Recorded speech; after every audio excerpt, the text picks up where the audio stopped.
Hello and welcome to Blockchain Gaming World with me, John Jordan. So I realise I've not done much on Blankos for quite a long time. I've not even updated my sheet for about a month now. That's partly because I've been very busy with other things, and partly because well, we'll discuss that in the video a little bit. So Blankos Block Party this game's actually been sort of live for well over a year now. So it's running on the Mythical's own sort of blockchain solution. It's a PC download game. Various sort of features have been happening, so you can now bridge some of these NFTs over to Ethereum. And I guess the big news sort of recently was the game is going to go live on the Epic Game Store. So it'll be the first blockchain-enabled game live on the Epic Game Store. So I'm not quite sure if that's going to have a big sort of impact or not. Obviously, we're in sort of a crypto winter, so people aren't just generally so interested in this sort of stuff. But we'll see. I guess people will be trying it out. But what's interesting about Blankos, and as a project I've sort of followed fairly closely over the last sort of couple of years, is that I always sort of knew that they had when they're going to start releasing these characters. So then the blockchain bit here is you own these characters. So there's now I think over 140 different characters. And some of them, you sort of buy them. There's a period of time where you can go into the shop and buy them. Some of them have been sort of ones you create by mashing up. Other ones sort of you sort of collect some of the sort of cheaper ones, and then you sort of level them up, and then you just sort of merge them in to create sort of new ones. Some have just been given away for free. So there's a whole bunch of sort of business models going on there. And you don't need one of these to play Blankos. You can just sort of turn up on Blankos and just play with the sort of default sort of character that's not an NFT at all. These ones are NFTs, and obviously you can see here. This is the so I've ordered this via price. So the cheapest one is a king carrot. So if you want to buy a king carrot, it's $3.80. The cheapest. There is a floor price here. You can't sell anything lower than $2. So basically nothing can go beyond $2. There's a whole bunch of these at different prices, different numbers of these sort of minted, which may have something to do with price, maybe not. There's different sort of designers who have designed these, and obviously as I sort of started out, some of these are super expensive. Well, this is only one. There's only one golden ticket.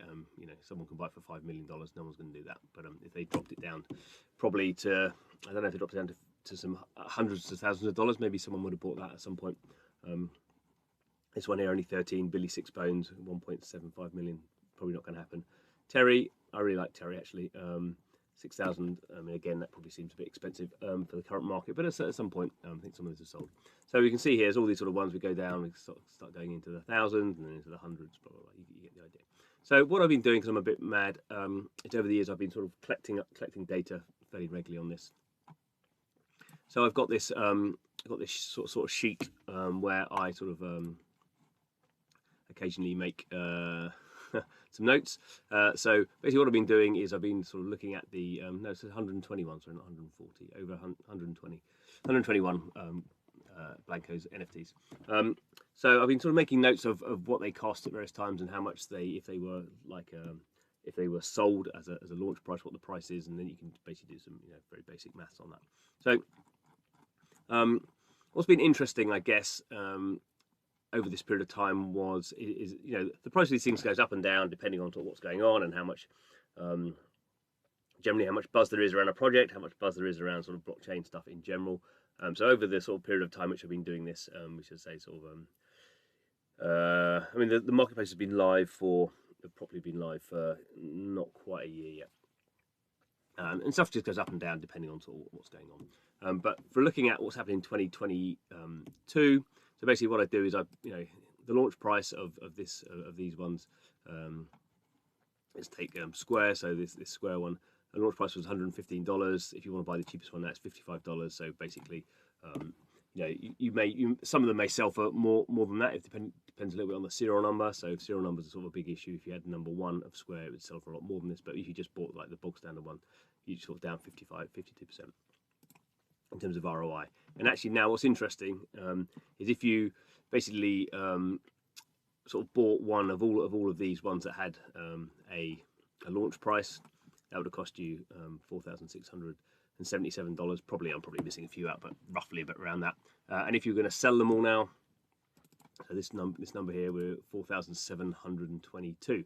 So you can sort of see there's sort of parity now. So what's interesting is at some points people were, I think, trading these and making probably not great money, but you know, there's an opportunity to sort of make money. At this point now, the sort of market, as we'd expect, because crypto market's down, it's sort of, you know, you probably haven't lost money, but we can see here, not that long ago, back in May, this number was sort of 66%. For these sort of things, it depends a little bit on, you know, if we go down the ones, some of the older ones here.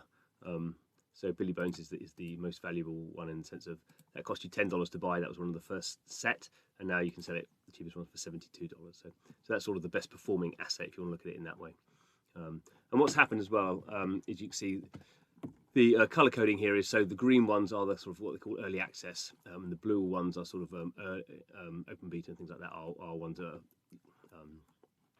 further back in time. So you can sort of see just by the colours, the ones that have sort of performed better are the ones that came first, which is sort of always not. It's sort of.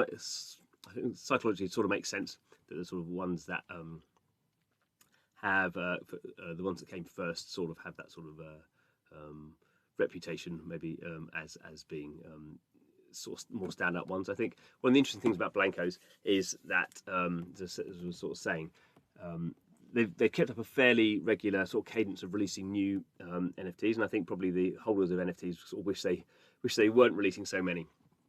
And we can sort of see that through, you know, when they first started releasing some of these NFT sort of collections in you know, they might release. So Octoy here was, you know, the 8,000 of those, and so these were released in sort of thousands. I think the biggest one was got 10,000, I think. But they used to sort of sell out quite quickly, and now they don't sell out. So it's sort of interesting that you can just see the audience is just like, you know, not so bothered about these. It doesn't really matter on the price, but they're just not selling out like they used to. And that obviously takes sort of the energy out of the market. If things sort of aren't selling out, then there's sort of no one to sort of buy, trade on the market. So I think that's one of the interesting sort of things, I think, and I don't think it's necessarily wrong or right, but Blankos has really, you know, they've really continued to create new content and put it out there. The good news is for new people coming into the market, you know, they're looking at, you know, they turn up, they play the game if they think they're going to sort of like it, and they want to sort of differentiate themselves. They can, you know, you can go in and just can buy like a monkey king carrot for like $4. There's also a whole bunch of accessories. So I don't really look at the accessories so much because it's very, very complicated. But you can see here there's sort of things you can buy. So this is King Carrot's banana pack. So they have sort of these jet packs you can fly around with, and you can generally put any accessory on any Blankos. So you could sort of, you know, you could easily spend $10 putting together some sort of, you know, accessorized sort of thing, King Carrot's banana clava, and you know, various bits and bobs. You can do that. So that's sort of quite good in terms of the getting people in, and yeah, so you don't have to spend any money, but you can just spend a little bit of money to sort of choose the ones you want. But obviously at the top end, for some of these, if you spent these are sort of robot ones, they were quite sort of cool at the time. They were sort of special. They were sort of actually a slightly different design.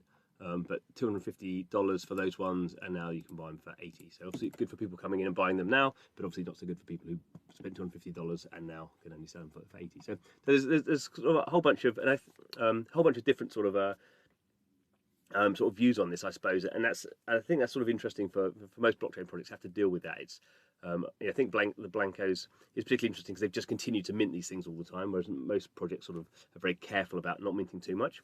Whereas Blankos are just like, you know, even now there's sort of two new Blankos available in the shop. There's always sort of something in the shop people can buy, so there's just this constant supply of new things, which in some ways is sort of exciting. It's always good to have sort of new things and people you know, want to collect them. That's cool, but equally I think there's a balance between creating too much stuff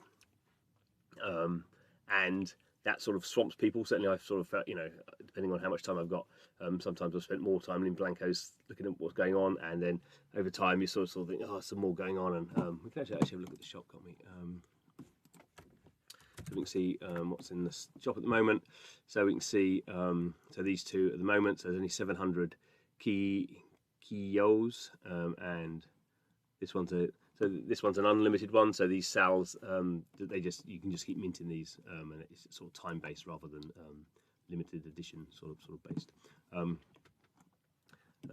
then start doing this now as well, sort of showing you the different things, which ones are recent and which ones are supposedly best value. I'm not quite sure why that's best value.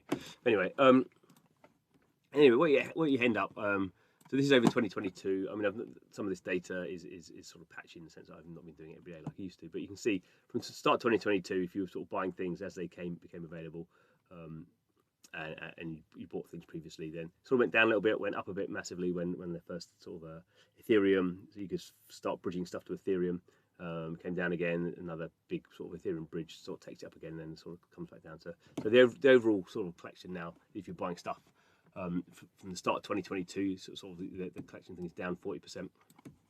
This one here, this sort of 1% is from if you'd bought them when they actually came out, so that's over a longer period of time. That's why there's a difference there. But yeah, it's sort of it's interesting. As I say, no one wants to lose money, but equally, you know, as we've seen, blockchain projects can't just make money all the time. They can't just go up and up and up. You know, that's just not the dynamic of these things. And you know, if something is going up in value all the time, at some point, everyone starts putting all their money into it, and at some point it sort of crashes. That's a natural phenomenon. But it is interesting, and one of the reasons I kind of still look at Blankos is, I think it is an example of sort of really pushing the boundaries of keep creating collections, keep creating sort of new characters, even though clearly the sort of audience really now was sort of wish that wasn't the case. But if you're sort of, you know, reaching out to new markets and the things going live on the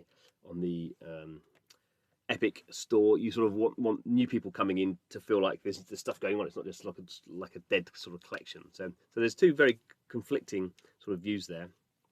I think probably my gut feeling is Mythical, who the developer, wish this game had come out on the Epic store a bit sooner. I think everything has taken longer than they thought, and that sort of prolonged this sort of idea that you know, all this stuff has sort of happened and they've had to sort of keep doing it.